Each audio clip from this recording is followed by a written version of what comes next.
আপনি ওই সস্তার টিনের মতো ফিনফিনে গয়নাগুলো মেয়ের গায়ে তুলে দিলেন বলুন তো? আমাদের বংশের মান সম্মান এগুলোর কথা একবারও ভাবলেন না? ছি, ওই গয়নাগুলো কেউ বিয়ের কোণের গায়ে দেয়?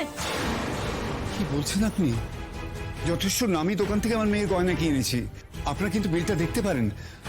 আমি না কিছু বুঝতে পারছি না, কিছু মিসআন্ডারস্ট্যান্ডিং হয়েছে মনে হচ্ছে। মিসআন্ডারস্ট্যান্ডিং হবে কেন?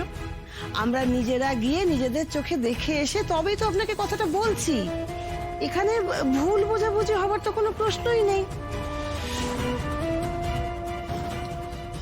দাদা, কিছু কি হয়েছে? কৌস্তব বলছিল আপনারা সবাই এখানে আছেন। আমাদের তরফ থেকে কি কোনো ভুল ত্রুটি হয়েছে দাদা? দিদি, বিশ্বাস করুন, সেরকম কিছু হয়নি, খুব সামান্য ব্যাপার। আমি আমি তোমাদের একটা কথা বলি। দেখো, বিয়েটা তো এখনো হয়নি, তাই না? এখন যদি আমরা এই সমস্ত কথা না বলে আগে বিয়েটা সুষ্ঠুভাবে মিটুক, বিয়ের তো একটা লগ্ন আছে না, বিয়েটা সুষ্ঠুভাবে মিটুক, তারপর না হয় আমরা। চুপ করবে তুমি? একবার কথা বলার সুযোগ পেলে কথা বলেই যাবে। আমরা তো কথা বলছি, তোমাদের আমাদের কথার মাঝখানে কে কথা বলতে বলেছে? একদম ফোড়ন কাটবে না বলে দিলাম। আপনার সাথে ফোনে আমার একটা কথা হয়েছিল, একটা বিষয় আপনার মনে আছে গাঙ্গুলি মশাই? হ্যাঁ, মনে আছে তো। তাহলে নিশ্চয়ই আপনার এটাও মনে থাকা উচিত যে আমি আপনাকে খুব পরিষ্কার করে বলেছিলাম যে আমাদের বাড়ির বউরা ঠিক কি পরিমাণ গয়না নিয়ে বাড়িতে ঢোকে, তাই তো? আমি তো ভেবেছিলাম আপনি অধ্যাপক মানুষ, আপনি বিচক্ষণ বুদ্ধিমান মানুষ, আপনাকে নিশ্চয়ই খুলে বলতে হবে না যে আমি কি বলতে চাইছি। ঠিক মানে আপনার মেয়ে ঠিক কতটা গয়না নিয়ে আমাদের বাড়িতে আসবে বা তার আসা উচিত, এটা আর পরিষ্কার করে আপনাকে বলার দরকার ছিল বলে তো আমার মনে হয়। দেখুন, আমি আমার মতো করে যথাসাধ্য চেষ্টা করেছি।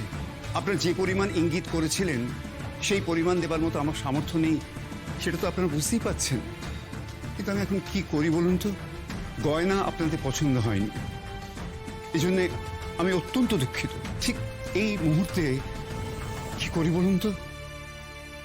আমার মেয়ে কোণে সেজে বসে আছে, এত আত্মীয় স্বজন, বন্ধু বান্ধব, প্রতিবেশী এসে গেছে, মানে আমার মাথাটা না ঠিক কাজ করছে না। না না, দাঁড়ান দাঁড়ান দাঁড়ান, আপনার যখন মেয়েকে গয়নাগাটি দেওয়ার সামর্থ্য নেই তখন সেটা আমাদের জানালেন না কেন? মানে এরকম অল্প গয়নাগাটি পরিয়ে মেয়েকে একটা বিয়েতে বসিয়ে দিলেন নিয়ে গিয়ে আমাদের সকল আত্মীয় স্বজনের সামনে। শুনুন, এটা আপনার ইজ্জতে নাই লাগতে পারে, আমাদের কিন্তু খুব লেগেছে। মেয়েকে তো দারুণ শিক্ষায় বড় করেছেন। মানে এরকম ভাবে বড়দের মুখে মুখে কথা বলার অভ্যাস আছে নাকি ও? আমার শিক্ষা কেমন সেটা জানি না, কিন্তু যেইটুকু শিক্ষা পেয়েছি তাতে এটা কিছুতেই বুঝতে পারছি না আপনাদের ছেলের বিয়ে ঠিক কার সঙ্গে হচ্ছে, আমার সঙ্গে নাকি একতাল সোনার সঙ্গে।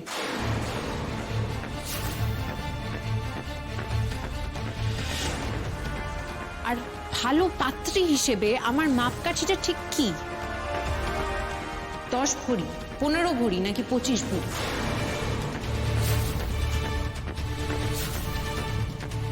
কঙ্কা, তুই চুপ কর, এসবের মধ্যে ঢুকিস না। আমাকে এর মধ্যে ঢুকতেই হবে পিসিমণি। আমার বাবা এখানে আমার জন্য মাথা নিচু করে দাঁড়িয়ে রয়েছে, সেটা তো আমি মেনে নিতে পারছি না। ওনাদেরকে আজকে আমার প্রশ্নের উত্তর দিতেই হবে। ওনাদের ছেলের বিয়ে কার সঙ্গে হচ্ছে, আমার সঙ্গে নাকি একতাল সোনার সঙ্গে? আর যদি আমার সঙ্গেই হয়ে থাকে তাহলে 20-25 ভরির গল্প আসছেই বা কোথা থেকে? আমি তোমার সাথে কোনো কথা বলতে চাই না। আমাদের পরিবারে একটা রেওয়াজ আছে, পুরুষরা যখন কথা বলে তখন মেয়েরা কথা বলে না, বিশেষ করে ছোটরা তো নয়। তোমার বাবা আমাদের পরিবারের উপযুক্ত গয়না দিতে পারেনি, সেটা তোমার বাবার অক্ষমতা। আর আমার আত্মীয় স্বজনরা বলছে তোমাদের নজর ছোট। নজর ছোট না, যিনি দেখছেন তার মন ছোট, সেটাও তো ভাবা দরকার, তাই না?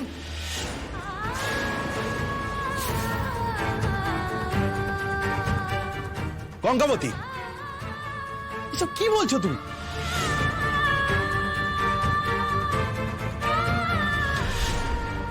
বাহ, আপনিও এসে গেছেন?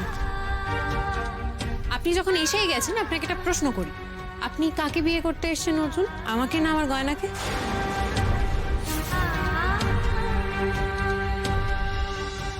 তার মানে এটা আবার কি ধরনের কথা? না, উত্তরটা জানাটা আমার খুব দরকার, বলুন। জ্যোতিশঙ্কর বাবু আপনার মেয়েকে চুপ করান, ও কিন্তু বড্ড বেশি কথা বলছে। কঙ্কা, অনেক হয়েছে, অনেক কথা বলেছিস তুই, এবার চুপ কর। অনেক কথা যখন বলেই ফেলেছি, আরো কিছু কথা বললে নিশ্চয়ই অসুবিধা হবে না। অর্জুন, আপনি আমাকে বলুন তো, আমার বেঞ্চমার্কটা কি? আপনার মা কাকিমা নিজেদের বিয়েতে যা গয়না নিয়ে এসেছেন সেটা?